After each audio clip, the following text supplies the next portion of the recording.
اور نہیں بدلتی ہے جس قوم کے لوگ خود اپنے آپ کو بنانے اور سنوارنے کے پیچھے نہ لگے۔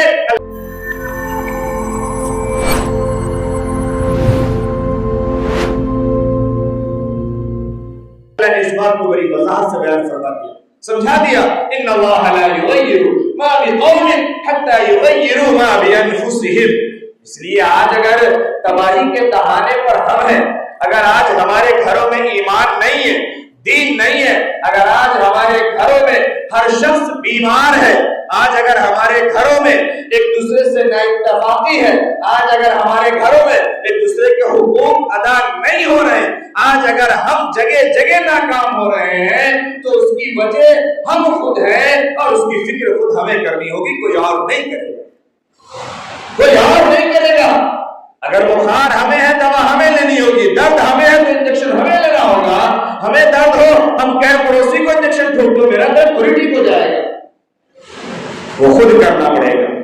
اس بات کو ہم سمجھے، جناب محمد رسول اللہ صلی اللہ علیہ وسلم نے کتنی وضاحت سے اس بات کو بیان فرمایا، سمجھایا۔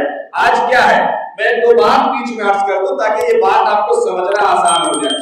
آج محلے میں کوئی نوجوان، کوئی بچہ کسی بھی گھر کا ہو، چاہے وہ ذرا غریب ہو، نیچے درجے کا ہو یا مڈل کلاس ہو یا کسی اچھی فیملی کا کہلانے والا ہو، نیچے سے اوپر تک اگر آپ غور کر کے دیکھیں تو بڑی ذمہ داری سے میں یہ کہتا ہوں کہ ان تینوں میں دین اور دینی تعلیم تو پایا ہی جاتا۔ اب اگر جو لوگ اگر وہ علم والے ہیں، اگر اچھے ہیں، مہذب ہیں یا دولت مند ہیں یا دیندار ہیں، جس طریقے کے بھی ہیں، اب یہ تینوں طبقے میں سے کوئی بھی اور کسی بھی گھر کا بچہ یا بچی اگر کسی گناہ میں ہے، آج ہم سب صرف تماشا دیکھ رہے ہیں، ہم سب صرف یہ کہہ رہے ہیں فلانے کا بچہ بھی ایسا کرتا ہے، ارے فلانے کو کون کہہ سکتا، اس کی تو پہنچ بہت ہے۔ کیا صرف یہ کہہ لینا یہ ہماری ذمہ داری ہو گئی؟ کیا یہ کہہ کر کے ہم نے معاشرے کے حقوق ادا کر دیا؟ کیا یہ کہہ کر کے ہم جہاں پہ رہ رہے ہیں وہاں پر کی جو ذمہ داریاں ہم پر عائد ہوتی ہے کیا ہم نے اس کو پورا کیا؟ صرف یہ کہہ دینے سے کیا ہم بچ جائیں گے؟ ارے اس کے بچے کو سمجھانے کا مطلب یہ ہے کہ پھر اپنی بے عزتی کرواؤ، صرف یہ کہہ دینے سے اور اپنی عزت کو بچا لینے کے خوف سے، ڈر سے یا یہ جرأت نہ کر پانے کی وجہ سے یہ جملہ کہہ دینا کہ اگر ہم ٹوک دیں گے تو ایک عجیب سا موال ہو جائے گا اور اس کی وجہ سے کوئی نہ ٹوکے اور وہ نوجوان بگڑتا جائے، معاشرہ بگڑتا جائے، گھر بگڑتا جائے، کیا یہ اس کا حل ہے؟ کیا یہ کہہ لینے سے جو اچھے کہلانے والے لوگ ہیں وہ بچ جائیں گے؟ کیا ان کے گھر بچ جائیں گے؟ کیا ان کی اولادیں بچ جائیں گی؟ کیا ان کی نسلیں نیک ہو جائیں گی؟ نہیں۔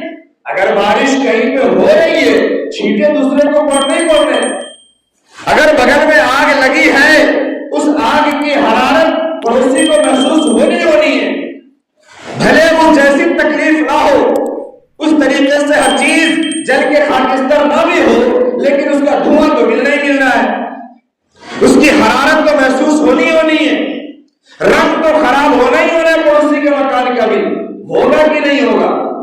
ہوتا کہ نہیں ہوتا؟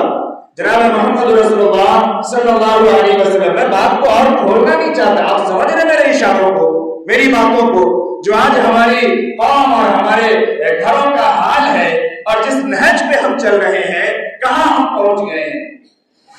دوسرے لوگ ایک ایک چیز کا اپنے دین کے اعتبار سے، اپنی طاقت کے اعتبار سے، ہے نا، اپنے آپ کو منوانے اور ثابت کرنے کے اعتبار سے ایک ایک چیز کا استعمال کر رہے اور وہ لگے ہوئے اس کا نیچے سے اوپر تک کا آدمی۔ ہماری قوم کا کام صرف یہ ہے کہ ہم نیوز کو فارورڈ کریں، ایک دوسرے کو بھیجیں۔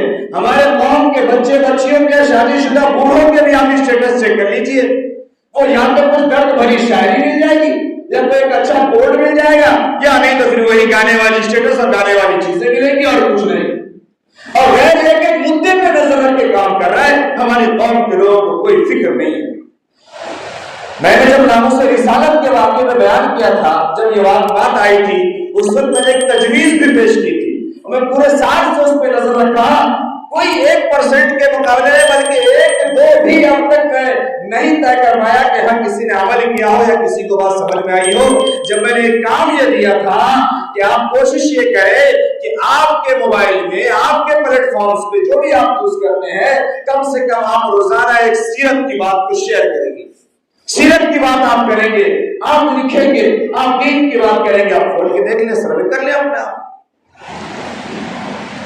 گانے کی چیزیں ویسے مل رہی ہے، ویڈیوز ویسے مل رہے ہیں، بیکار کی چیزیں یوں ہی ٹرینڈنگ میں ہیں، لیکن ایک اچھائی پہ کوئی کام نہیں ہوا، کوئی عمل نہیں ہوا، غیر کر رہا ہے۔ ہمارے قوم کے بچے بھی ارتداد کے شکار ہیں، بچیاں بھی ارتداد کی شکار ہے۔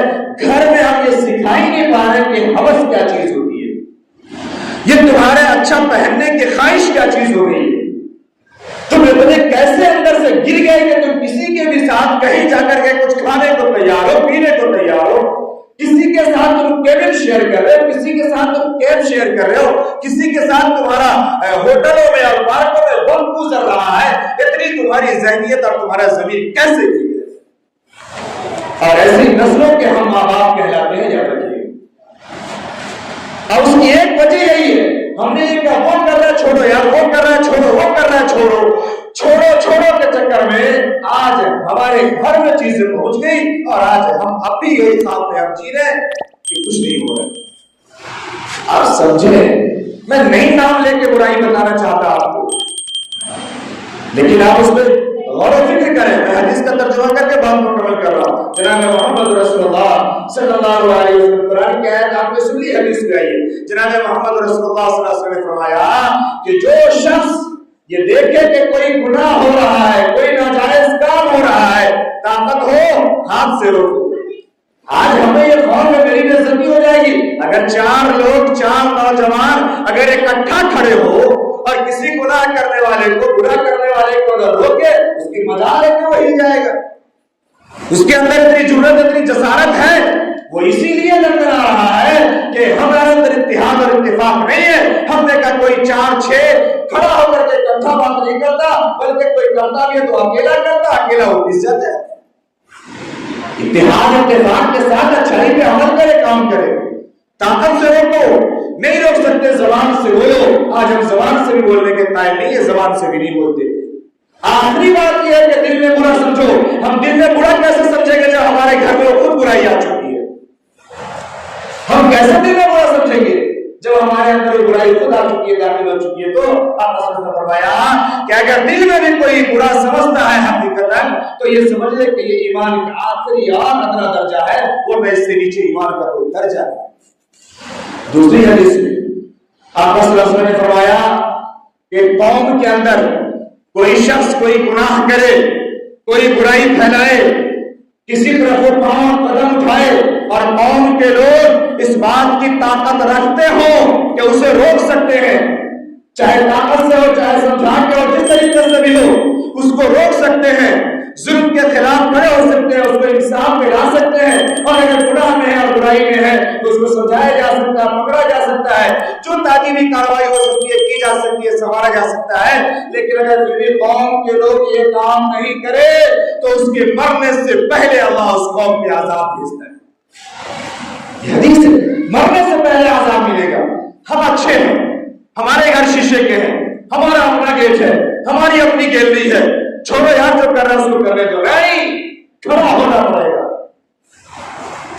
دوسروں کو صاف کرنا پڑے گا، باتیں کرنی پڑے گی، سمجھانا پڑے گا، یہ کہہ کر کے ہم ذمہ داری سے نہیں بڑھ سکتے، نہیں نکل سکتے۔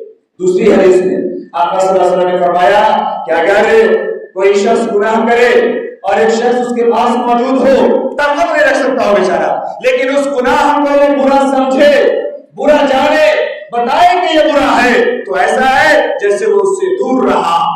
لیکن ایک آدمی وہ ہے جو وہاں موجود نہیں ہے، لیکن اگر کوئی ظلم کر رہا ہے، کوئی ناجائز کر رہا ہے، کوئی گناہ کر رہا ہے، اس گناہ کے کام کو وہ سپورٹ کر رہا ہے، وہ پروموٹ کر رہا ہے، وہ اس کے پیچھے سے اس کے ساتھ ہے، اس کو کہہ رہا ہے یہ ہوا تو کیا ہوا، ایسا تو ہوتا ہی رہتا ہے، یہ کر دیا تو کون سا مواد کر دیا۔ اگر ایسا کرتا ہے آپ رسول سے فرمایا وہ ایسا ہے جیسے وہ خود اس گناہ میں شامل ہے اور اس گناہ کو کر دیا۔ ہم کب سمجھیں گے، کب ہماری آنکھیں کھلے گی؟ ہم اپنے آپ کو سنواریں۔ اللہ رب العالمین نے بار بار قرآن میں وعدہ فرمایا کہ دیکھو بھلائی کا حکم دو اور برائی سے روکو، تمہارے اندر تمہارے درمیان ہر وقت ایسے لوگ ہونے چاہیے، ایسی جماعت ہونی چاہیے، ایسے افراد ہونے چاہیے۔ آج ہر شخص کو صرف اپنی فکر ہے، قرآن کے اس احکام پہ کون عمل کرے گا؟ معاشرے میں مان لیجیے 500 لوگ رہنے والے ہیں، اس 500 میں سے 5 بھی ایسا ایکٹیو بندہ نہیں ہے جو کسی گناہ پر کام کرتا ہو، یا کسی کے اندر یہ طاقت ہو، یا ایک اس طریقے سے ایک جٹ ہو، کمیونٹی ہو، اور وہ مل کر کے چیزوں پہ نظر رکھتے ہو، محلے میں نظر رکھتے ہو، اور اگر اس کے خلاف کوئی بات معلوم ہوتی ہو تو اس کو مہذب طریقے سے تہذیب کے دائرے میں ادب میں رہ کر کے جو صحیح طریقہ ہو سکتا ہے اس طریقے سے اس کو سمجھانے اور روکنے کی کوشش کرتا ہو۔ آپ سروے کر لیجئے کہ 500 لوگوں میں 5 لوگ بھی ایسے ہیں۔ یہ قرآن کا کھلم کھلا مذاق نہیں ہے، قرآن کے احکام کی خلاف ورزی نہیں ہے، اللہ کے ساتھ سینہ زوری نہیں ہے، یہ ہے۔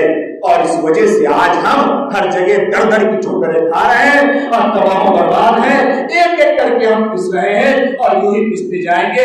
باری تو سب کی آتی ہے، باری سب کی آتی ہے۔ ایک گدھے اور شیر کی دوستی تھی، بس 2-3 لائنیں میں بات پوری کر رہا ہوں۔ گدھا اور شیر دونوں میں دوستی، کبھی ضرورت پڑے گدھا کام آ جائے، کبھی ضرورت پڑے شیر کام آ جائے۔ آپس میں ایک دن انبن ہو گئی، انبن ہو گئی، شیر الگ گدھا الگ۔ اب جب دیکھا دوسرے نے کہ اب ان دونوں کے درمیان پھوٹ ہو گئی ہے، پھر کیا ہوا؟ ایک دن ایسا آیا کہ گیدڑوں نے مل کر کے شیر پہ حملہ کر دیا اور گدھا کھڑا تماشا دیکھتا رہ گیا۔ اور پھر جب شیر کو نپٹا دیا گیدڑوں نے، پھر گدھے کی کیا اوقات ہے؟ پھر گدھا بھی نہیں پڑتا ہے۔ یہی حال آج ہمارا ہے۔ جو ہمیں اچھا کہلانے والا ہے وہ خود دھیرے دھیرے اپنے آپ کو برائی میں ڈال دیا، نمبر اس کا بھی آ رہا ہے اور آنے والا ہے، عزتیں اس کی بھی جھک چکی ہے، پگڑیاں اس کی بھی گر چکی ہے، سر اس کے بھی جھک چکے ہیں، اور جو بیچارے پسے ہوئے ہیں، غریب ہیں، نیچے کے ہیں، وہ تو ہے ہی ہیں۔ اس لیے ہم کوشش کریں اپنے آپ کو سنواریں، اپنی اولاد کو سنواریں، برائیوں پہ نظر رکھیں، بات کریں اور جماعت بنائیں، ٹیم بنائیں، بڑوں کی ٹیم ہو جو بڑوں سے بات کرے، جوانوں کی ٹیم ہو جو جوانوں سے بات کرے اور کام کرے۔ اگر عمل نہیں کریں گے تو یہ لفاظی، یہ باتیں کہنے اور سننے اور اچھی باتوں کو صرف شیئر کرنے سے کچھ ہونے والا نہیں ہے۔ دعا کریں کہ اللہ رب العالمین ہم تمام کو صحیح اور سچی بات کہنے سننا سننے کی توفیق نصیب فرمائے۔